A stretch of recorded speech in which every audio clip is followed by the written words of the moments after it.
Hi everyone, I'm Paul Glavanitz, and I'm here to go over a few things today. I'm going to do a caramelized onion, basil, garlic, herb, cheese omelet, and go over a few basic knife skills and some basic knives that the average person should have in their kitchen.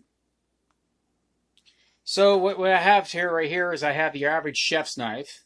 It's about 9 inches long, and how you would want to hold it is like this. Not like this. That's how you get cut. Always hold it like this. This can do just about everything. This can do slicing, chopping, julienne, chiffonade. I'll go over a few of those things in a little bit. A paring knife for doing your intricate work. You garnish with this, peel onions, tomatoes, to potatoes, whatever. Grapefruit. It's great to have one of these, very versatile. And the other thing I would have in my kitchen is a slicing knife. You don't need one this big, but since I do competition barbecue all across the country, I slice a lot of brisket. So to give you a little bit about myself, I've been cooking since I was 16 years old. I am now 46, so about 30 years. I do competition barbecue, as I said. I do it all across the country. Our 4 main meats are pork butt, brisket, chicken, and ribs. We do have a lot of side categories in outdoor cooking. I do it, like I said, all across the country. I've been in Tennessee, Kentucky, Georgia, Virginia, Maryland, North and South Carolina, Georgia, if I haven't mentioned that, Texas, Idaho, Missouri, Montana, California, Washington, Oregon.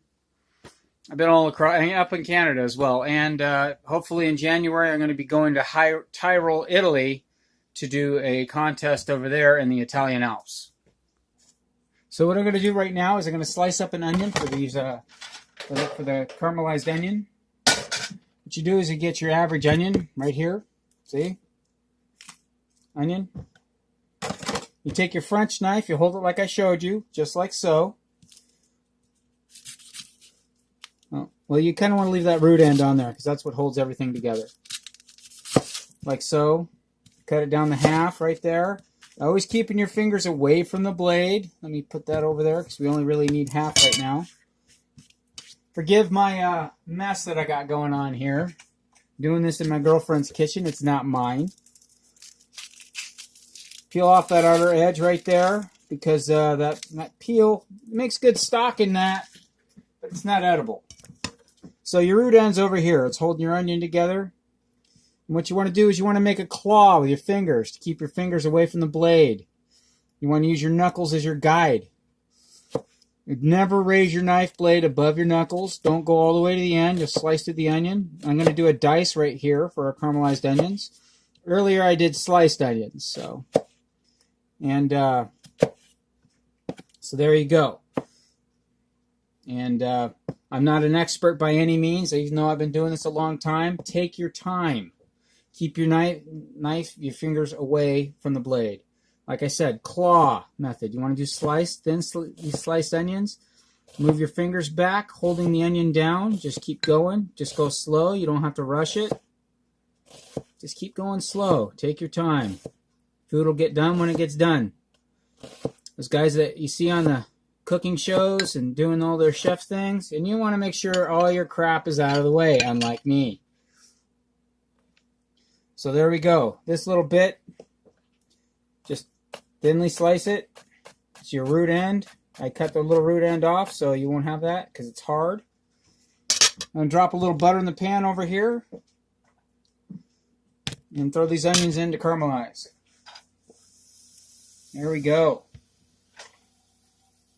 While those are doing its thing, I've already cooked some right here. Got them right here. See, my caramelized onions right there. Got those. So what I got here is I got 2 eggs, about a teaspoon of water, some scallions for garnish, some fresh basil right here. I'm going to show you how to chiffonade that. You don't want to chiffonade. You roll up the leaves together in a bunch and you slice it real thinly. You don't want to do that too soon because your basil tends to turn black. It's not aesthetically pleasing. Excuse me. But it'll be just fine if it does turn black on you, if that's what you like. So over here I got a pan warming up for the omelet. I'm going to put a pat of butter. Oh, sorry, knocked the camera over. I'm going to put a pat of butter in it right there. Get that all nice and melted. What I'm going to do is I'm going to crack these eggs.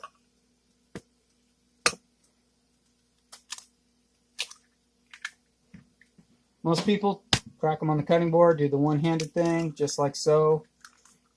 Not everybody's an expert at that. Be sure and wash your hands because it does get yucky. I like to beat my eggs with a fork. Now you're going to ask, Paul, why are you putting water in there? Well, it acts as a steam to make your omelet more fluffy. People want to use cream or whatever, you can. It doesn't work as good. It just makes your omelet more rich. What I do is I like to beat my omelet, my eggs, like so. And sorry about the camera angles, guys, because I'm doing this all by myself. In about a medium heat, I'm getting that butter melted in my pan nice and hot. You want lots of butter in there because you want to lubricate that. You want to make sure it's nice and loose when you do your omelet. See, lots of butter in there. I don't know if you can see that, but lots of butter. And then here I got my onions. Cooking away over here. I like to use this when I do my omelets. If you got a nice lubricant in there with a lot of butter, like I said, or you could use olive oil or cooking spray. I like to use the spatula to get in there a high temp one because the cheaper ones tend to melt and that's in your food. So it likes to get up underneath there. I'll show you the method here in a minute. So I got my eggs beaten. Real nice. Oh, sorry, made a little mess there. Put a little pepper in there, freshly ground, and some sea salt, the Himalayan sea salt here. Or actually, it's not Himalayan sea salt, it's just Himalayan pink salt. A little bit of salt, because where I come from, my eggs aren't pre-seasoned.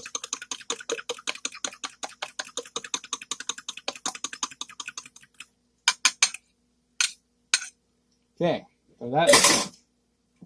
Throw my egg mixture in the hot pan. Well, it's not exactly hot, but while that's getting all nice and happy, I am going to chiffonade this basil. I'm going to flip my cutting board over. What you do is you take off a few leaves that you rinse gently. This stuff bruises so easy. Try not to keep it in the refrigerator. It lasts a lot longer that way. I'll show you the chiffonade here in a minute. Since I'm only cooking one omelet,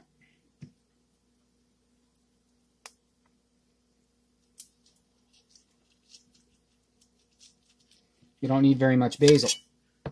So again, let me clean my knife off real quick.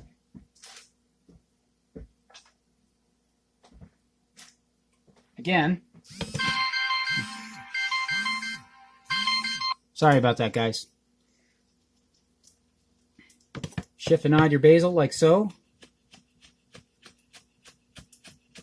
This is a chiffonade. Using the claw method, you're holding the basil down. I got my fingers away from the knife. I'm cutting real thin slices here. Really thin, really sharp knife. Nice and stringy pieces. And this is a chiffonade right there. That's a chiffonade, guys. So here's my omelet right here. Stupid camera angle. There we go, I guess. And what I'm going to do is I'm going to shoot. It's hard to do, guys. Hard to do. There we go. So I'm going to take my, like so. Like so. What I'm doing is I'm taking the spat, tucking it under the cooked egg, and letting the raw egg go underneath it. So basically I'm creating layers of egg like an onion. And each egg is going to get more. Each layer is going to poof up just a little bit, so you're going to have a nice, thick, fluffy omelet.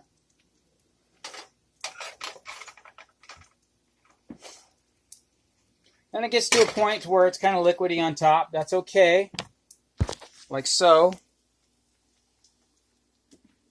You can see that right there, the liquid on top. Some people could flip it. I could probably do it. Let me see if I can flip it, guys. Oh, look at that. I flipped it. Awesome. Not everybody can do that. And I'm just as surprised as you are. So what I'm going to do is I'm going to take some of this cheese, sprinkle that on there, some of this basil right there. Check that out. Ooh, that looks good, guys. And then some of that caramelized onions, pardon my fingers, and a little more cheese. I'm going to turn these onions off in the back. A little more cheese. Then I'm going to take this spat, flip that over like so.